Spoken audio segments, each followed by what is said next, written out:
এই মুহূর্তে যে বড় খবরের দিকে নজর রাখবো, এসআইআর মামলার শুনানি ছিল, যেখানে এসআইআর নিয়ে কমিশন এবং রাজ্যের ভূমিকায় ক্ষোভ প্রকাশ করেছে সুপ্রিম কোর্ট। ঠিক কি হলো আজ আদালতে আমরা জানবো। আমাদের সঙ্গে মুহূর্তে অতনু হালদার রয়েছেন। অতনু, দেখো, এই মুহূর্তে যেটা বলছি যে এসআইআর মামলায় আজকে সুপ্রিম কোর্ট বড়সড় নির্দেশ দিয়েছে। এই এসআইআর মামলায় রাজ্য সরকার এবং জাতীয় নির্বাচন কমিশনের মধ্যে যে দোষারোপের পালা চলছিল এবং একে অপরকে বিভিন্ন ক্ষেত্রে অভিযোগ নিয়ে আসছিলেন একে অপরের দিকে, সেই সমস্ত শোনার পর সুপ্রিম কোর্ট আজকে বড়সড় নির্দেশ দিয়েছে। আজকে সুপ্রিম কোর্টে প্রধান বিচারপতির এজলাসে এসআইআর মামলার শুনানি ছিল। সেখানে প্রধান বিচারপতি সূর্যকান্ত যেটা বলেছেন যে দুর্ভাগ্যজনকভাবে রাজ্য সরকার এবং নির্বাচন কমিশন একে অপরের দিকে অভিযোগ আনছেন, পাল্টা অভিযোগ আনছেন, দোষারোপের খেলা চলছে। তাতে তিনি যেটা বলেছেন যে কলকাতা হাইকোর্টের প্রধান বিচারপতিকে অ্যাডিশনাল ডিস্ট্রিক্ট জজ বা ডিস্ট্রিক্ট জজদের নিয়োগ করার নির্দেশ দিলেন। অর্থাৎ এসআইআর প্রকল্পে এবার অ্যাডিশনাল ডিস্ট্রিক্ট জজ কিংবা ডিস্ট্রিক্ট জজদের নির্দেশ, তাদেরকে নিয়োগ করার নির্দেশ দিলেন কলকাতা হাইকোর্টের প্রধান বিচারপতিকে। এই নির্দেশ দিলেন সুপ্রিম কোর্টের প্রধান বিচারপতি। এবং যেটা এখানে বলা হয়েছে যে এই জুডিশিয়াল অফিসারদেরকে পরামর্শ দেওয়ার জন্য অবসরপ্রাপ্ত বিচারপতিদের নিয়োগ করতে হবে এবং এরাই লজিক্যাল ডিসক্রিপেন্সি নিয়ে যে স্ক্রুটিনি বাকি রয়েছে যে সেগুলো শুনানি করে তারা সিদ্ধান্ত নেবেন। এই জুডিশিয়াল অফিসাররা যে নির্দেশ দেবেন সেটা সুপ্রিম কোর্টের নির্দেশ বলে মনে করতে হবে এবং রাজ্যকে সেটা অবিলম্বে মানতে হবে। অর্থাৎ এবার সরাসরি জুডিশিয়াল হস্তক্ষেপ, সুপ্রিম কোর্টের নির্দেশ যে এই এসআইআর মামলা, এই এসআইআরের নিয়ে যে বিভিন্ন দোষারোপের পালা চলছে নির্বাচন কমিশন এবং রাজ্য সরকারের মধ্যে, সেই ব্যাপারে এবার চূড়ান্ত সিদ্ধান্ত নেবেন জুডিশিয়াল অফিসাররা। কলকাতা হাইকোর্টের প্রধান বিচারপতিকে সুপ্রিম কোর্টের নির্দেশ যে অ্যাডিশনাল ডিস্ট্রিক্ট জজ বা ডিস্ট্রিক্ট জজদের নিয়োগ করতে হবে, তারাই চূড়ান্ত সিদ্ধান্ত নেবেন এবং তাদেরকে পরামর্শ দেওয়ার জন্য অবসরপ্রাপ্ত বিচারপতিদের নিয়োগ করতে হবে। এই বিচারপতিরা বা এই জুডিশিয়াল অফিসাররা যে সিদ্ধান্ত নেবেন সেটাই চূড়ান্ত সিদ্ধান্ত হিসাবে রাজ্য সরকারকে মেনে নিতে হবে। তাদের সিদ্ধান্তই হচ্ছে সুপ্রিম কোর্টের সিদ্ধান্ত বলে মেনে নিতে হবে। অর্থাৎ এটা বড়সড় সিদ্ধান্ত যে অফিসার নিয়োগ নিয়ে যে দোষারোপ বা অভিযোগ, পাল্টা অভিযোগ চলছিল, সেইটার সমস্যার সমাধান করতে সুপ্রিম কোর্টের বড়সড় নির্দেশ। আগামীকালের মধ্যে হাইকোর্টের প্রধান বিচারপতির সঙ্গে বৈঠক করবেন রাজ্যের মুখ্য সচিব, ডিজি সহ অন্যান্য আধিকারিকরা, এটা প্রধান বিচারপতি বলেছেন। এবং তাতে কমিশন বলেছে 95% কাজ শেষ হয়ে গেছে, 28 তারিখের মধ্যে এই তালিকা আমরা প্রকাশ করে দিচ্ছি, বাকি 5% তার মধ্যে করে নিতে পারবো। কমিশন এই নির্দেশ দেওয়াতে, কমিশন এই বক্তব্য রাখাতে তাতে সুপ্রিম কোর্ট অনুমতি দিল। অর্থাৎ একটা জিনিস পরিষ্কার যে চূড়ান্ত তালিকা প্রকাশ হচ্ছে 28শে ফেব্রুয়ারি, এই মাসের শেষ দিনই চূড়ান্ত তালিকা প্রকাশ হচ্ছে, তার অনুমতি সুপ্রিম কোর্ট দিল। যদিও কপিল সিব্বাল তিনি আপত্তি করেছেন, তিনি বলছেন এটা করলে আইন শৃঙ্খলা পরিস্থিতি সমস্যা তৈরি হবে।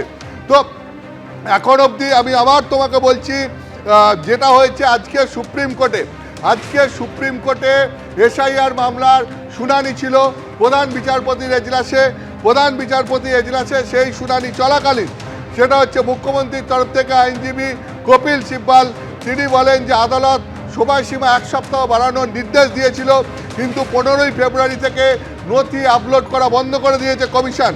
তাতে প্রধান বিচারপতি জিজ্ঞেস করেন যে গ্রুপ বি অফিসারদের কি অবস্থা। অর্থাৎ গ্রুপ বি অফিসারদেরকে যে রাজ্যকে দেওয়ার নির্দেশ দেওয়া হয়েছিল জাতীয় নির্বাচন কমিশনকে, তার কি অবস্থা। তাতে কপিল সিব্বাল বলেন যে রাজ্য 8500 জন গ্রুপ বি অফিসারকে দিয়েছে এবং তারপরে প্রধান বিচারপতি জিজ্ঞাসা করেন যে আধিকারিকদের বদল নিয়ে যে নির্দেশ দেওয়া হয়েছিল তার কি অবস্থা। তাতে কমিশন বলে আমরা কিছু আধিকারিক বদল করতে চেয়েছিলাম, রাজ্য জানিয়েছে যে তারা বিচার করে দেখছে। প্রধান বিচারপতি তাতে বলেন যে আমরা আশা করেছিলাম যে রাজ্য সহযোগিতা করবে, কিন্তু আমরা আশাহত। অর্থাৎ রাজ্যের ভূমিকায় আজকে সুপ্রিম কোর্ট রীতিমতো হতাশা প্রকাশ করেছে। প্রধান বিচারপতি বলেছেন রাজ্যের ভূমিকায় তিনি আশাহত। এবং রাজ্যের পক্ষ থেকে আইনজীবী মেনকা গুরুস্বামী তিনি বলেন ভারতের সব রাজ্যে সমান সংখ্যক এসডিও নেই, পশ্চিমবঙ্গে মাত্র 69 জন এসডিও আছেন। তাতে প্রধান বিচারপতি বলেন যে আপনারা যদি পর্যাপ্ত অফিসার না দিতে পারেন তাহলে কমিশনকে জানিয়ে দিন। রাজ্যকে উদ্দেশ্য করে প্রধান বিচারপতি বলেছেন যে আপনারা যদি পর্যাপ্ত অফিসার না দিতে পারেন তাহলে কমিশনকে জানিয়ে দিন, তারা নিজেদের পছন্দ মতো অফিসার নিয়োগ করবে। এটা প্রধান বিচারপতি সূর্যকান্ত আজকে বলেছেন। এই ক্ষেত্রে যে শ্যাম দিওয়ান তিনি বলেন যে কমিশন রোল অবজারভারদের নিয়োগ করছে, বিআরওরা চূড়ান্ত সিদ্ধান্ত নেওয়ার পরও এই রোল অবজারভাররা ভোটারদের নথি ফেরত পাঠিয়ে দিচ্ছে এবং তাতে কমিশনের তরফ থেকে বলা হয় এনারা প্রথম থেকেই আছেন। এমন পরিস্থিতি প্রধান বিচারপতি তাতে বলেন যে এমন পরিস্থিতি তৈরি করবেন না যাতে জুডিশিয়াল অফিসার নিয়োগ করতে হয় এবং প্রধান বিচারপতি আরও বলেন যে যদি এসআইআর সম্পূর্ণ না হয় তাহলে আমাদের হাতে দুটো বিকল্প পথ আছে। এক, কি রাজ্যের বিচার বিভাগকে সক্রিয় করতে হবে, রাজ্যের প্রধান বিচারপতি অর্থাৎ হাইকোর্টের প্রধান বিচারপতিকে বলতে হবে যে অবসরপ্রাপ্ত বিচারপতিদের দিয়ে কমিটি গঠন করতে, আর না হলে বাইরের রাজ্য থেকে আইএস আইপিএস অফিসারদের নিয়ে আসতে হবে। প্রধান বিচারপতি এই কথা বলেন। এতে কপিল সিব্বাল বলেন যে আমাদের কোনো আপত্তি নেই, যা করার করুন। তো এরপরে যেটা হয় সেটা হচ্ছে প্রধান বিচারপতি বলেন বিহারেও তো এসআইআর হয়েছে, একটি মাত্র অভিযোগ এসছে এবং প্রধান বিচারপতির এই কথার পর কল্যাণ বন্দ্যোপাধ্যায় বলেন যে 14ই ফেব্রুয়ারি পর্যন্ত যা নথি জমা হয়েছে সেগুলো আপলোড করতে দেওয়া হোক। প্রধান বিচারপতি এরপরে চলে যান অন্য প্রসঙ্গে, সেটা হচ্ছে তিনি বলেন যে ডিজিকে যে নির্দেশ দিয়েছিলাম সেটার কি হলো। অর্থাৎ বিভিন্ন ক্ষেত্রে জাতীয় নির্বাচন কমিশনের অভিযোগ ছিল যে এসআইআর প্রক্রিয়া চলাকালীন বিভিন্ন জায়গায় ভয় ভীতির পরিবেশ তৈরি করা হচ্ছে, কাজে বাধা দেওয়া হচ্ছে এবং সেই ব্যাপারে পুলিশ সদর্থক ভূমিকা নিচ্ছে না। তাতে রাজ্যের ডিজিপিকে হলফনামা দিয়ে তার কারণ ব্যাখ্যা করতে বলেছিলেন এই সুপ্রিম কোর্টের প্রধান বিচারপতি। তাই সেই বিষয়ে আজকে সুপ্রিম কোর্টের প্রধান বিচারপতি ফের স্মরণ করিয়ে দিয়ে জিজ্ঞেস করেন যে ডিজিকে যে নির্দেশ দেওয়া হয়েছিল সেটার কি হলো। তাতে কপিল সিব্বাল বলেন যে ডিজি হলফনামা দাখিল করেছেন। কমিশনের তরফ থেকে বলা হয় যে প্রকাশ্যে হুমকি দেওয়া হচ্ছে, পুলিশ এখনও কোনো পদক্ষেপ নিচ্ছে না। তাতে প্রধান বিচারপতি বলেন যে অত্যন্ত দুর্ভাগ্যজনক, নির্বাচনের আগে এই ধরনের দায়িত্বজ্ঞানহীন মন্তব্য যারা করছেন তারা করতে পারেন না। এবং প্রধান বিচারপতি আরও বলেন ডিজি যদি পদক্ষেপ না করেন তাহলে কিন্তু কড়া পদক্ষেপ করা হবে। কপিল সিব্বাল বলেন কমিশনের প্রতিটি অভিযোগ গুরুত্ব দিয়ে ডিজি দেখছেন এবং শ্যাম দিওয়ান বলেন যে রোল অবজারভার এবং মাইক্রো অবজারভারদের সরিয়ে দেওয়া হোক। এর সমস্ত পক্ষের বক্তব্য শোনার পরে প্রধান বিচারপতি বলেন দুর্ভাগ্যজনকভাবে রাজ্য সরকার এবং কমিশন একে অপরের দিকে অভিযোগের আঙুল তুলছেন, যেটা মোটেও কাম্য নয়। এবং তারপরে তিনি তার যে নির্দেশ আজকে দিয়েছেন সেই নির্দেশ আমি তোমাকে আবার বলছি যে অত্যন্ত গুরুত্বপূর্ণ নির্দেশ। প্রথম হচ্ছে কলকাতা হাইকোর্টের প্রধান বিচারপতিকে অ্যাডিশনাল ডিস্ট্রিক্ট জজ কিংবা ডিস্ট্রিক্ট জজদের নিয়োগ করার নির্দেশ সুপ্রিম কোর্টের। নজিরবিহীন নির্দেশ যে এসআইআর প্রক্রিয়া চলাকালীন এবার আইএস আইপিএস বা ব্যুরোক্র্যাটরা ডব্লিউবিসিএস অফিসাররা তারা কেউ নন, এবার সরাসরি এই প্রক্রিয়ায় অংশ নেবেন, নজরদারি করবেন হচ্ছেন গিয়ে বিভিন্ন আদালতের ডিস্ট্রিক্ট জাজেরা এবং অ্যাডিশনাল ডিস্ট্রিক্ট জাজেরা। এবং কলকাতা হাইকোর্টের প্রধান বিচারপতিকে এই নির্দেশ আজকে সুপ্রিম কোর্টের তরফ থেকে দেওয়া হয়েছে এবং এই জুডিশিয়াল অফিসাররা অর্থাৎ এই ডিস্ট্রিক্ট জাজ অ্যাডিশনাল ডিস্ট্রিক্ট জাজদের পরামর্শ দেওয়ার জন্য অবসরপ্রাপ্ত বিচারপতিদের নিয়োগ করতে হবে, সেই নির্দেশ আজকে দেওয়া হয়েছে একদম সুপ্রিম কোর্টের তরফ থেকে। এবং সেখানে বলা হয়েছে যে এই অবসরপ্রাপ্ত বিচারপতিরা তারা জুডিশিয়াল অফিসারদের পরামর্শ দেবেন এবং এরাই লজিক্যাল ডিসক্রিপেন্সি নিয়ে যে স্কুটিনির কাজ এখনও পর্যন্ত বাকি রয়েছে সেগুলো শুনানি করে তারাই চূড়ান্ত সিদ্ধান্ত নেবেন।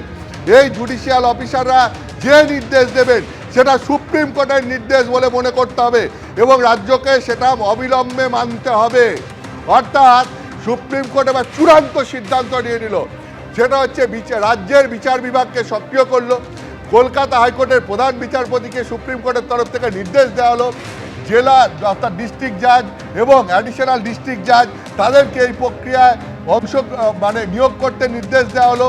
অবসরপ্রাপ্ত বিচারপতিরা তাদেরকে পরামর্শ দেবেন, ফলে তাদের একটা কমিটি গঠন করে সেটা নিয়োগ করতে নির্দেশ দেওয়া হলো এবং বলা হলো যে এই জুডিশিয়াল অফিসাররা যে সিদ্ধান্ত নেবেন সেটাই হবে চূড়ান্ত সিদ্ধান্ত, সেটাই হবে সুপ্রিম কোর্টের সিদ্ধান্ত। অর্থাৎ সুপ্রিম কোর্টের সিদ্ধান্ত বলে মানতে হবে এই বিচার বিভাগের অফিসাররা যে সিদ্ধান্ত নেবেন সেই সিদ্ধান্তকে, অর্থাৎ এর ওপরে আর কোনো সিদ্ধান্ত হবে না। আগামীকালের মধ্যে কলকাতা হাইকোর্টের প্রধান বিচারপতির সঙ্গে বৈঠক করবেন রাজ্যের মুখ্য সচিব, ডিজি সহ অন্যান্য আধিকারিকরা।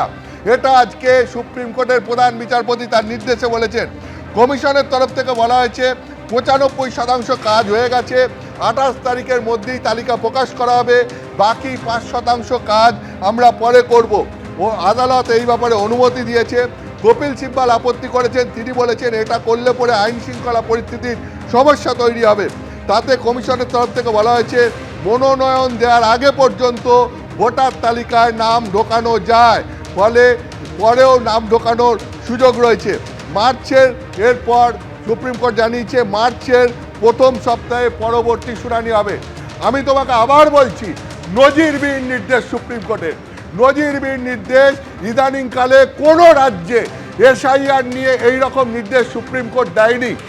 যে নির্দেশ আজকে সুপ্রিম কোর্ট পশ্চিমবঙ্গের ক্ষেত্রে দিল, কি নির্দেশ?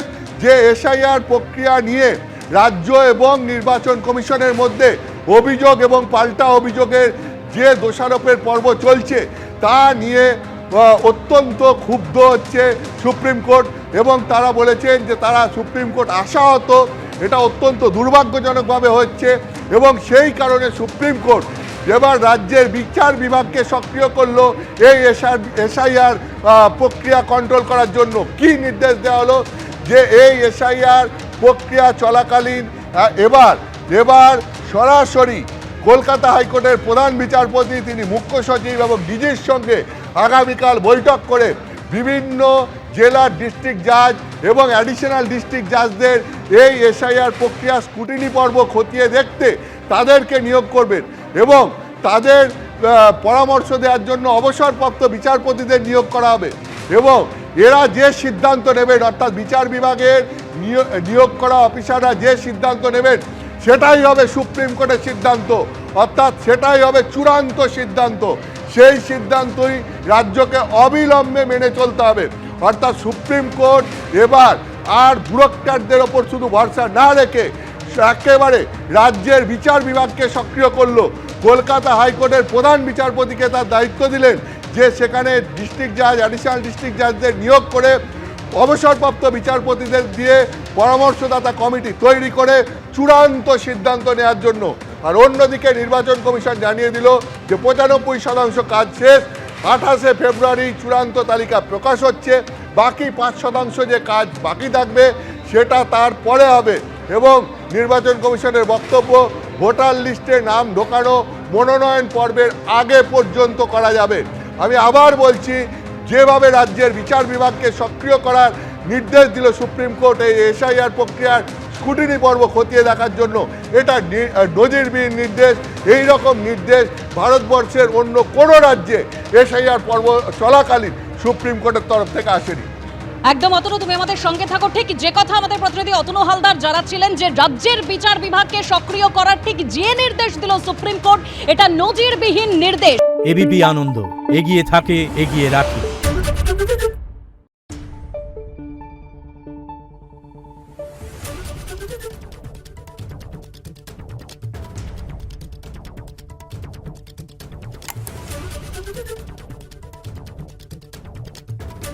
Thank you.